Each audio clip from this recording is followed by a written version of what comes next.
नई सर्दियों की आमद है और हम कुछ ऐसे काम करने जा रहे हैं जो कि सर्दियों के शुरू होने से पहले पहले बहुत ज़रूरी हैं, जो कि आपको बहुत ज़्यादा फ़ायदा देंगे, आपके बहुत सारे पैसे बचाएंगे और ज़ीरो कॉस्ट के साथ कुछ ऐसे DIY हम बनाने वाले हैं। तो वीडियो को एंड तक ज़रूर देखिएगा, स्किप मत कीजिएगा। चलिए आए वीडियो की तरफ चलते हैं। बिस्मिल्लाहिर्रहमानिर्रहीम। अस्सलाम वालेकुम। इब्तिसाम क्रिएटिव पावर में आपको खुशामदीद है। Welcome to my channel. हमेशा खुश रहें, आबाद रहें। इससे पहले सुई में धागा डालने के ज़ीरो कॉस्ट के साथ मैंने एक टूल बताया था, लेकिन आज मैं टूल के बगैर ही आपको धागा डालना बता रही हूँ। लेकिन इस दफ़ा सुई मेरी थोड़ी मोटी है और थोड़ा सा धागा इसके अंदर है। तो अब हम इसको क्या करेंगे कि धागे को इस तरह पकड़ेंगे और दूसरा धागा इस तरह इसके साथ बल दे के थोड़ा सा रोल करते जाएंगे। और रोल करने के बाद इस तरीके से जो दूसरा सिरा है वो हम इस तरीके से जब खींचेंगे, थोड़ी सी फोर्स के साथ खींचने से जो दूसरे वाला लंबा धागा है वो सुई के अंदर ऑलरेडी आ जाएगा और इस तरीके से हम बग़ैर फोर्स लगाए, बग़ैर कोई कोशिश किए हम सुई में धागा आसानी से डाल सकेंगे। और ये बेहतर तरीका है धागा डालने का। अभी तो हल्के से कंफर्टर लिए जा रहे हैं, लेकिन कंफर्टर जब बहुत ज़्यादा बड़े हों तो उनको समेटना भी एक काफ़ी मुश्किल काम है। तो आज ये जो कंफर्टर मेरे पास है वो इस तरीके से मैं इसको दोनों हाथों से दो कॉर्नर पकड़ लूँगी और दूसरे कॉर्नर्स को भी हाथों में पकड़ कर इसको हम दो हिस्सों में कर लेंगे। और इसको इस तरीके से एक साइड से फोल्ड करेंगे और दूसरी साइड से इस तरह मोड़ते हुए इसका जो ऊपर वाला हिस्सा है हम इसको तीन तरफा पार्ट में डिवाइड करते हुए ऊपर वाला पार्ट जो हमने पहले से फोल्ड किया था नीचे वाले पार्ट को फोल्ड करते हुए इसके अंदर हम डाल देंगे। इस तरह ये होगा कि जो हमारा कंफर्टर है बिल्कुल पैक हो जाएगा और एक पिलो की शेप में आ जाएगा, बिल्कुल छोटी सी तह में आ जाएगा। और इस तरीके से इसको जहाँ चाहे हम रख सकते हैं और ये खुलेगा भी नहीं। बाज़ दफ़ा ये होता है कि हमें इलास्टिक के बगैर फिटेड बेडशीट डालनी पड़ जाती है और बेडशीट भी जब इस तरीके से हो कि इसकी साइड से फ्रिल आ रही हो, लेकिन बाज़ दफ़ा हमें इसको फोल्ड करना पड़ भी जाता है। तो हम क्या करेंगे कि इसके सेंटर से इसको मैट्रेस के नीचे अंदर करते हुए ऊपर वाले हिस्से को सीधा कर लेंगे और सीधा करते हुए जो ऊपर वाली तह आएगी उसको भी मैट्रेस के अंदर हम ले जाएंगे। और इस तरह देखें कितनी नीट एंड टाइडी तौर पर हमारी बेडशीट जो है वो आराम से बेड के ऊपर हमारे बिछ जाएगी। मोस्टली घरों में पिलो कवर्स रोज़ चेंज करने का रवाज होता है, मेरे घर में भी कुछ इसी तरीके से ही है। तो रोज़ हम पिलो कवर को इसलिए चेंज करते हैं क्योंकि डेड सेल जो होते हैं वो काफ़ी नुकसानदेह होते हैं और इंसान को बीमार करते हैं। तो कम से कम जो पिलो कवर हैं वो तो हमें रोज़ चेंज करने चाहिए। पिलो कवर को चढ़ाने के लिए एक तरीका बड़ा अच्छा है कि पिलो कवर को आप उल्टा कर लें। उल्टा करने के बाद इस तरीके से साइड पर रखते हुए इसको आराम से आप इसके ऊपर रैप कर सकेंगे और इसके बाद आप इसके बटन बंद कर लें। अगर आपके बटन नहीं है तो इसी तरीके से आप पिलो कवर को आसानी से इसके ऊपर कवर कर सकेंगे, जिससे ना तो आपको कोई मुश्किल होगी बल्कि पिलो कवर भी बड़ी आसानी से बगैर किसी फोर्स के ऊपर रैप हो जाएगा।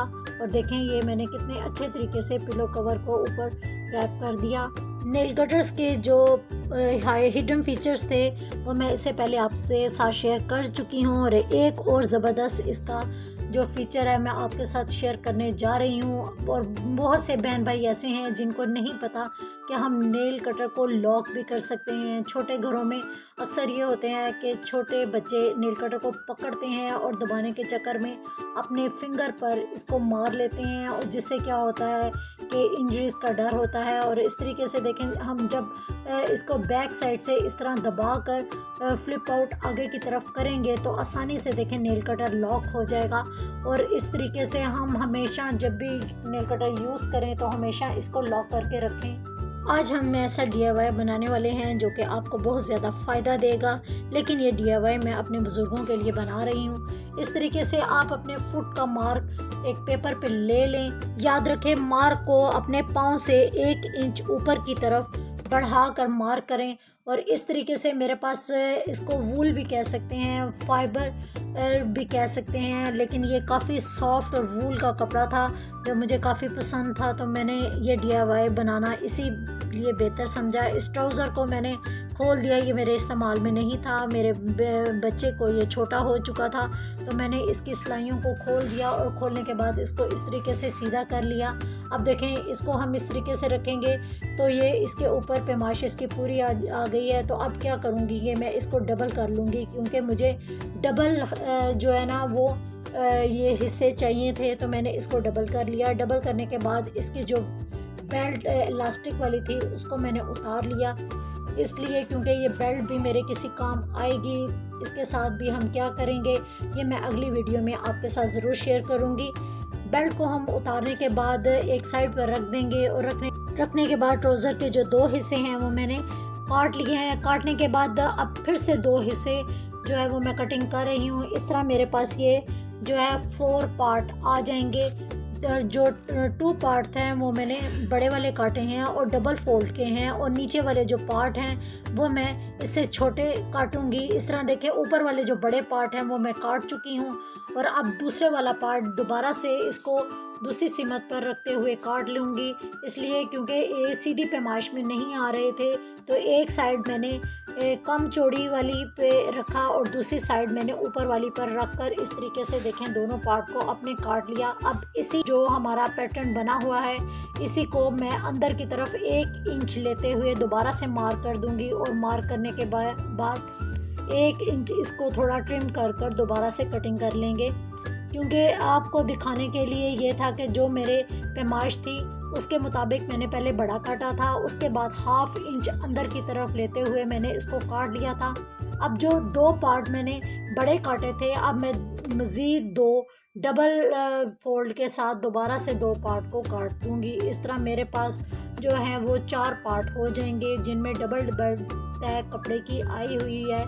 इस तरीके 2 बड़े हो गए हैं और 2 छोटे पार्ट मेरे पास मौजूद हो गए हैं। जितनी देर में ये पार्ट कट रहे हैं तो मैं अपने तमाम बहन भाइयों का शुक्रिया अदा करना चाहूँगी, जिनमें ख़ास तौर पर शामिल हैं सबीहा किचन्स, रोमन किंग, लिश कवल, पाकिस्तानी गर्ल, महनूर, फ्रीहा भोपाल, आयशा किंजा, आपका तमाम का बहुत बहुत शुक्रिया।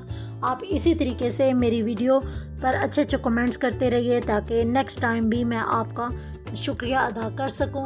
और इस तरीके से देखें, जो सेंटर में मैंने एक लाइन में मार्क हाफ तकरीबन किया था, 1/2 इंच मैंने मार्क के बगैर रखा था और 1/2 इंच की लाइन मैंने इस तरीके से लगाई थी।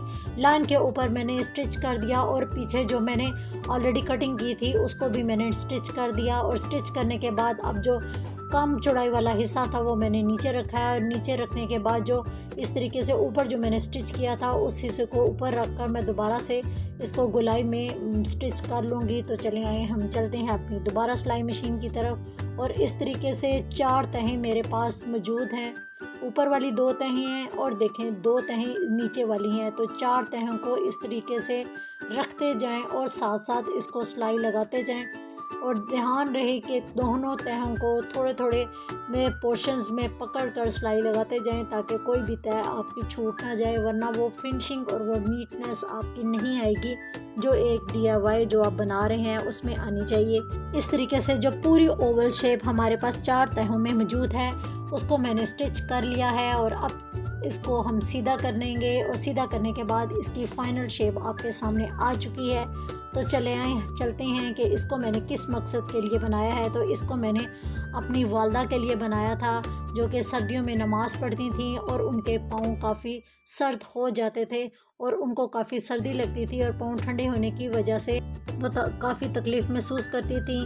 तो ये मोज़े उनके लिए राहत का बायस थे, और अब आसानी से वो नमाज भी पढ़ सकती हैं और पाँव की गर्माइश की वजह से अपनी इबादत में तवज्जो भी दे सकती हैं। मैं उम्मीद करती हूँ कि मेरे DIY आपको काफ़ी पसंद आया होगा, और आप भी अपने बुज़ुर्गों का इसी तरीके से ख्याल रखेंगे, उनकी छोटी छोटी ज़रूरतों का उनसे प्यार करेंगे और इसी तरीके से उनकी खिदमत करेंगे। दुआओं में ज़रूर याद रखिएगा। अल्लाह हाफिज़।